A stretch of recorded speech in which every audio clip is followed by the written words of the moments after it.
60 গ্রামের এই এয়ার মাউসটি আমার এই টেলিভিশন দেখার এক্সপিরিয়েন্সকে একেবারে বদলে দিয়েছে। দেখুন কত চমৎকার একটি এয়ার মাউস। এইদিকে কিছু রিমোটের ফাংশন রয়েছে, এইদিকে আমি কিবোর্ড হিসেবেও এই মাউসটি ব্যবহার করতে পারি চাইলে। মাত্র ওজন কত বললাম? 60 গ্রাম, 60 গ্রাম।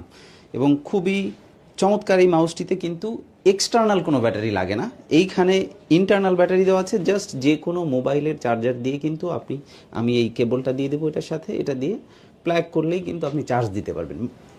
সবচেয়ে ইন্টারেস্টিং ব্যাপার হচ্ছে যে এটাতে কিন্তু একবার চার্জ দিলে কমপক্ষে 10 দিনের মতো আপনি চালাতে পারবেন। ব্যবহারের উপর ভিত্তি করে এটা আরও বাড়বে, বা যদি খুব বেশি ব্যবহার করেন একটু কমও হতে পারে। আর একবার কমপ্লিট চার্জ হতে প্রায় 1.5 থেকে 2 ঘন্টা সময় লাগে। মাউসটি এত চমৎকার, দেখুন এটা একটা এয়ার মাউস।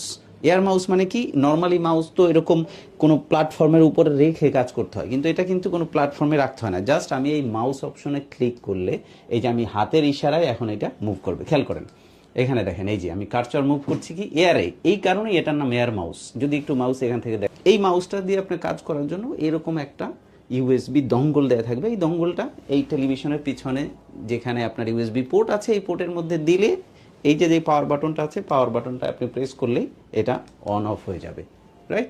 এভাবে এই মাউসটি আপনি ব্যবহার করতে পারবেন খুবই স্মার্ট ওয়েতে। সো যারা চাচ্ছেন যে আপনি একটা স্মার্ট মাউস কাম রিমোট ব্যবহার করবেন, তারা এই মাউসটি নিতে পারেন।